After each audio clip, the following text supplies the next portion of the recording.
Hello student. पिछली turn पे हमने आपको रिलेटिविस्टिक मास के बारे में बताया था और आज हम शुरू कर रहे हैं mass energy relation. Einstein proposed a historic relation between mass and energy. Einstein ने अपने आपेक्षिकता के सिद्धांत से एक ऐतिहासिक विचारधारा प्रस्तुत की कि द्रव्यमान तथा ऊर्जा एक ही भौतिक राशि को अलग अलग रूपों में व्यक्त करते हैं, अर्थात मास भी एनर्जी का एक रूप है। मास एंड एनर्जी एक ही फिजिकल क्वांटिटी को अलग अलग रूपों में व्यक्त करते हैं, यानी मास भी एनर्जी का एक ही रूप है। किसी भी फॉर्म में विद्यमान ऊर्जा को मास में या इसके अपोजिट किसी पिंड के द्रव्यमान को ऊर्जा में कन्वर्ट किया जा सकता है। द्रव्यमान तथा ऊर्जा एक दूसरे के तुल्य होते हैं, यानी mass and energy are equivalent to each other according to first postulate of special theory of relativity. Newton second law and work energy theorem can be assumed to remain valid in all inertial frame. First postulate के अनुसार Newton का द्वितीय नियम और कार्य ऊर्जा प्रमेय दोनों नियत सापेक्ष वेग से गतिशील निर्देश तंत्रों में वैलिड रहेंगे। यानी कि मान लीजिए आपकी S और S डैश दो फ्रेम हैं एंड S डैश फ्रेम जो है S के रिलेटिव v वेलोसिटी से मूव कर रही है। अगर ये Newton second law of motion and work energy theorem एक फ्रेम में वैलिड है तो वो according to first postulate of special theory of relativity वो सेकंड फ्रेम ऑफ रेफरेंस में भी वैलिड होगी। अब आप देखिए, from work energy theorem, increase in kinetic energy is equal to work done by the particle. गतिज ऊर्जा में वृद्धि कण द्वारा किया गया कार्य। Increase in kinetic energy D K, work done by the particle D W. Work done किसके बराबर होता है? Force into displacement F dot D X. Then from Newton second law of motion F बराबर D P by D T of M V. Now differentiate, M variable है, दोनों चीज़ें differentiate होंगी। M D V by D T plus V D M by D T. Then D E K is equal to D by D T M V dot D X. तो ये आपके पास क्या आ गया? M D V by D T plus V D M by D T dot D X. इसको खोलेंगे तो डी ई के बराबर M D V dot D x by D T plus V D m dot D x by D t is equal to d x by D t is v, this is m we D v and v d x dot D x by D t v square D m. Mass of the particle moving with a v velocity हम देख चुके हैं, m बराबर m0 divided by under root 1 minus v square by c square, where m0 is your rest mass of the particle. तो m square बराबर 1 minus v square by c square is equal to m0 square. और जब इसको हमने solve किया तो हमारे पास आ गया m स्क्वायर सी स्क्वायर बराबर m0 square C square plus m square we square. Now differentiate this equation. M square C square को डिफ्रेंशिएट किया तो हमारे पास आ गया 2m C square D M. m0 C square constant है, ज़ीरो हो गया। और जब m स्क्वायर वी स्क्वायर को डिफ्रेंशिएट किया तो 2m V square D M plus 2m square V D V. तो हमारे पास ये इक्वेशन बन गई सी square D M is equal to M we D V plus we square D M. पहली इक्वेशन हम निकाल चुके थे, चेंज इन काइनेटिक एनर्जी बराबर M we D V plus we square D M. This is your equation number 1। And second हमने निकाली है C square D M is equal to M we D V plus we square D M. इन दोनों equation को देखें तो हमारे पास आ जाएगा change in kinetic energy D E K is equal to C square D M. If the force accelerate the body from rest to velocity V, force लगाने से बॉडी एक्सेलरेट हो रही है, रेस्ट पोजीशन से वेलोसिटी वी गेन कर लेती है, तो उसकी काइनेटिक एनर्जी भी इंक्रीज होती है from zero to E K. Integrate कर दीजिए within limit 0 to E K and M 0 to M 0 to E K integrate D A K is equal to C square M 0 to M T M. Integrate किया, E के आ गया and limit put करने के बाद c square m minus m0। तो total kinetic energy हमारी होती है पार्टिकल की rest mass energy plus kinetic energy. तो E बराबर हो गया rest mass energy m0 c square and kinetic energy E। तो आपके पास क्या बन गया, total energy is equal to m0 c square plus E के अभी हमने निकाला है c square m minus m0।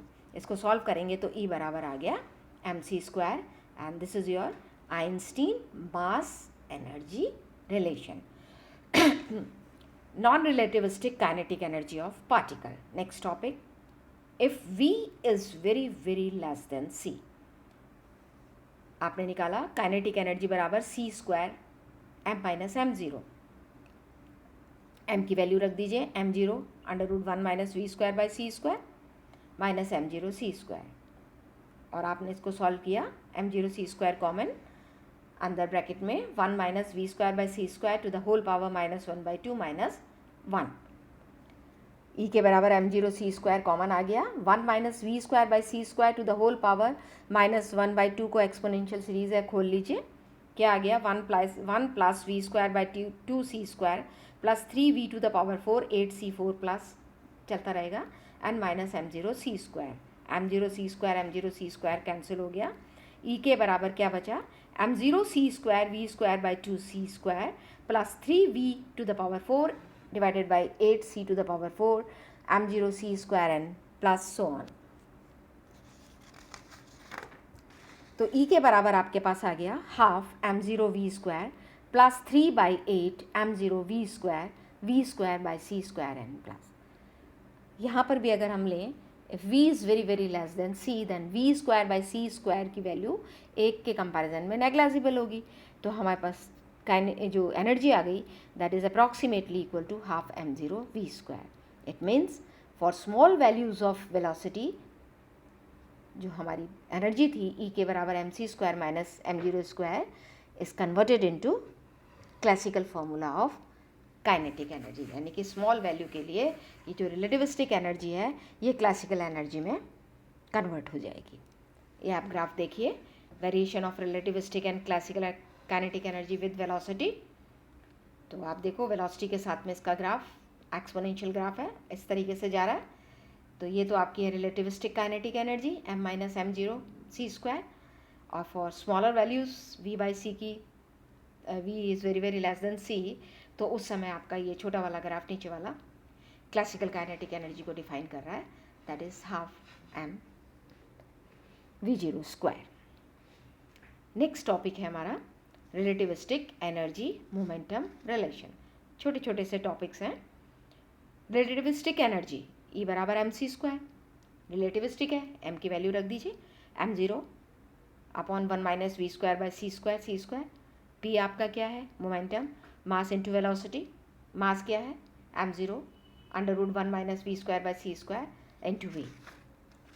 दोनों को आपने स्क्वायर करा तो आपके पास क्या आ गया E square m0 square c to the power 4 1 minus v square by c square, and P square को करा तो P स्क्वायर बराबर m0 square we square 1 minus v square by c square. P square को C square से multiply किया दोनों तरफ, तो आपके पास आ गया P square C square m0 square we square C square divided by 1 minus v square by c square. E square में से minus P square C square कर दिया और इसको पुट करके सॉल्व करा तो हमारे पास वैल्यू आ गई E स्क्वायर बराबर m0 square c to the power 4 plus P square C square, यानी कि E बराबर under root of P square C square plus m0 square c to the power 4। अगर हमारा रेस्ट मास 0 ले लें, हम m0 बराबर 0 ले लिया, तो आपके पास ये E बराबर क्या हो गया PC। अब P बराबर क्या है m इंटू वी, तो E बराबर क्या हो गया mvc। और अगर m0 बराबर 0 लिया है हमने, तो E बराबर m minus m0 c square जो हमने निकाला था वो इक्वेशन से हमारे पास C बराबर क्या आ गया mc स्क्वायर। दोनों को इक्वेट किया तो V बराबर C आ गया। इट मीन्स कि particle with zero rest mass always moves with speed of light in vacuum. Zero rest mass का पार्टिकल हमेशा वेलोसिटी ऑफ लाइट से वैक्यूम में मूव करेगा। एक लास्ट रिलेशन है काइनेटिक एनर्जी मोमेंटम रिलेशन।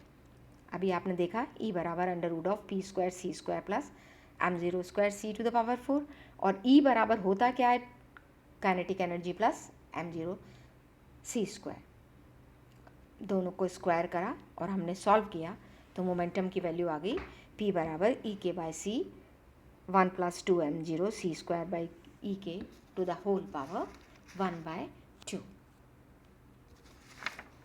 अब हमारा नेक्स्ट टॉपिक है, इसके अंदर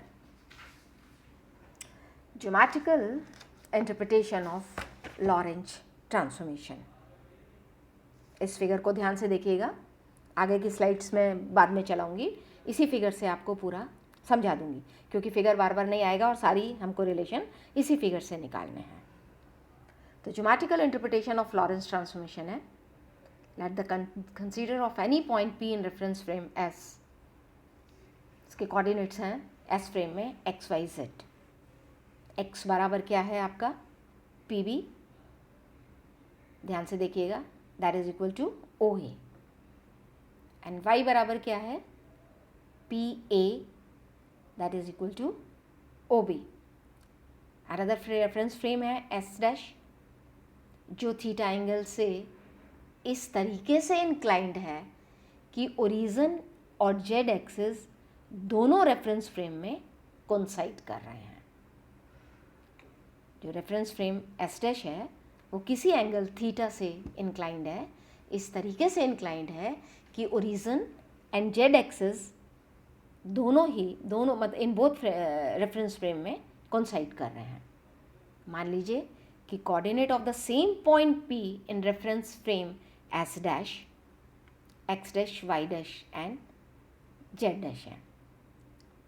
तो आपका x डैश बराबर क्या है PD, ध्यान से देखिए, that is equal to OC, and y dash बराबर क्या है PC, that is equal to OD। चूँकि z and z dash axis coincide कर रहे हैं, इसलिए z बराबर z डैश है। अब आपने एक परपेंडिकुलर ड्रॉ किया AF PD लाइन पर, तो आपका जो राइट एंगल ट्राइंगल बना OAE, देखिए इसको OAE, इसमें angle OAE plus angle EOA is equal to 90 degree, और एंगल अगेन OAE। अब एंगल EOA और एंगल FAP दोनों ध्यान से देखिए थीटा एंगल है, तो अपन EOA की जगह FAP भी लिख सकते हैं, that is equal to 90 degree. अब आप इसी ट्राइंगल OAE में देखिए, राइट एंगल ट्राइंगल में OE upon OA, that is base upon कर्ण। OA आपका कर्ण बन गया 90 डिग्री के सामने, that is equal to cos theta. तो OE बराबर OA कॉस थीटा, और OA हमने किसके बराबर लिया है x के, तो OE बराबर x कॉस थीटा। इसी तरीके से इसी ट्राइंगल में AE that is perpendicular upon OA sign theta, तो AE बराबर आपके पास में क्या है x साइन थीटा। सिमिलरली हम दूसरा राइट एंगल ट्राइंगल ले रहे हैं, ट्राइंगल FAP, ध्यान से देखिए, इसमें भी AF upon AP is equal to cos theta, और AF बराबर आपके पास में क्या आ गया AP कॉस थीटा। तो AP किसके बराबर है y के। इसी तरीके से PF upon AP is equal to sine theta, तो PF बराबर किसके हो गया AP साइन थीटा, यानी कि y साइन थीटा। अब आप x डैश को देखिए, x डैश बराबर क्या है PD, और PD किसके बराबर है, उसी लाइन में देखो PF प्लस FD। PF तो PF हो गया, और FD किसके बराबर है OE के बराबर। तो PF और OE की वैल्यू हम सब्स्टिट्यूट करें तो x डैश बराबर क्या आ गया हमारे पास x cos theta plus y sine theta. Similarly y dash is equal to क्या है PC, ध्यान से देखो PC बराबर क्या है EF, और ई एफ बराबर क्या है, A F minus A E, A F minus A E, A F और ए की वैल्यू रखिए, देन वाई डैश बराबर क्या आ गया आपके पास, Y cos theta minus x sine theta. ठीक है, ये सब नेक्स्ट स्लाइड में यही सब है जो मैं आपको बता चुकी हूँ कि एक्स डैश बराबर क्या आ गया हमारे पास, X cos theta plus Y sine theta, and Y dash बराबर क्या आ गया, Y cos theta minus x sine theta. अब इसको मैट्रिक्स फॉर्म में हम लिख सकते हैं, matrix X dash Y dash is equal to matrix cos theta minus sine theta, क्योंकि x के साथ वाली टर्म क्या है, x डैश के साथ वाली टर्म कॉस थीटा, y के साथ वाली क्या है, साइन थीटा, फिर उस वापस x के साथ y डैश में क्या है, साइन माइनस साइन थीटा, और वो हो गई कॉस थीटा, इधर एक्स वाई। अब ये चूँकि हम रोटेशन की बात कर रहे हैं तो हमने ये सब्स्टिट्यूट कर दिया, टेन थीटा बराबर i means iota v by c in Lorentz transformation equation. Lorentz transformation equation में हमने टेन थीटा बराबर क्या पुट किया, i v divided by c. तो गामा क्या होता है हमारा, 1/√1 minus v square by c square, that is equal to tan square theta is equal to cos theta आ गया। तो गामा की वैल्यू क्या आ गई, कॉस थीटा। तो आप देखिए iota v by c gamma क्या हो गया, iota v by c gamma, तो गामा तो आपके पास कॉस थीटा आ गया और आयोटा वी बाई सी आपके पास टेन थीटा है, then this is tan theta cos theta, और टेन थीटा कॉस थीटा बराबर साइन थीटा, और आयोटा का मतलब क्या होता है, √(-1). तो अब आप देखिए जो आपकी लॉरेंस इक्वेशंस हैं वो क्या बन गई, वाई डैश और जेड डैश में तो कोई हम ले नहीं रहे चेंज, हम सिर्फ स्पेस एंड टाइम कोऑर्डिनेट ले रहे हैं। तो एक्स डैश देखिए आपके पास क्या है, एक्स डैश बराबर जो लॉरेंस ट्रांसफॉर्मेशन इक्वेशन है, gamma x minus v T.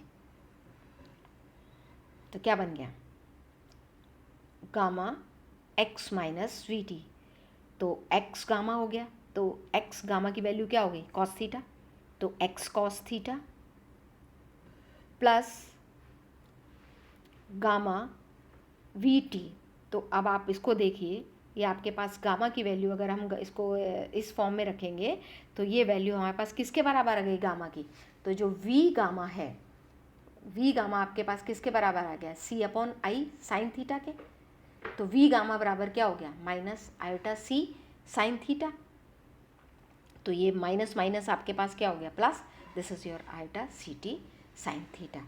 क्योंकि जो आपकी वी गामा है, वी गामा की वैल्यू हम क्या लिखेंगे, c/आयोटा sine theta, iota v by c उसी से हमने निकाला है सारा कुछ, iota v by c gamma sine theta से, और वी गामा किसके बराबर हो गया, 1/c/आयोटा sign theta, that is minus iota c sine theta. तो एक्स डैश बराबर हमारे पास क्या आ गया, x cos theta plus iota c t sine theta.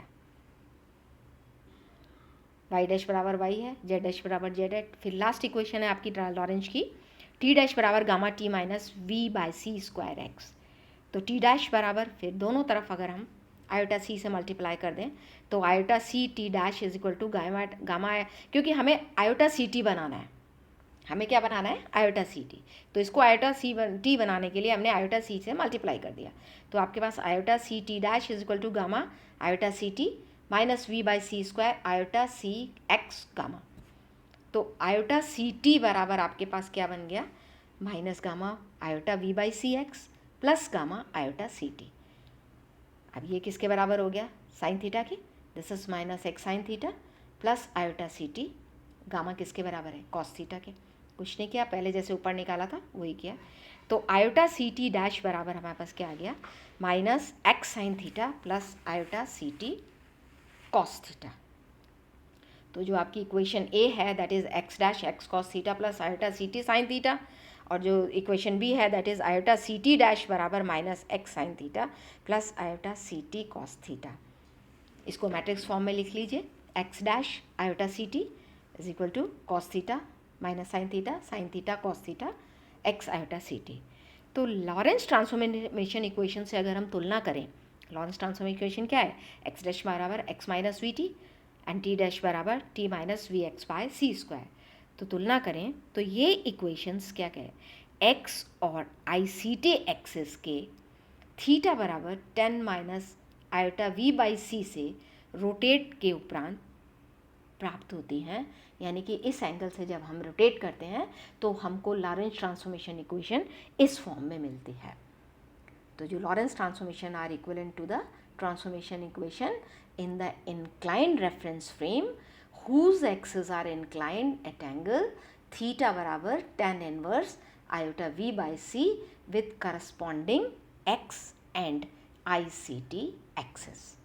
तो ये आपकी लॉरेंस ट्रांसफॉर्मेशन इक्वेशन का ज्योमेट्रिकल इंटरप्रिटेशन है। स्पेस रोटेशन टाइम में आपके पास ये आ गया।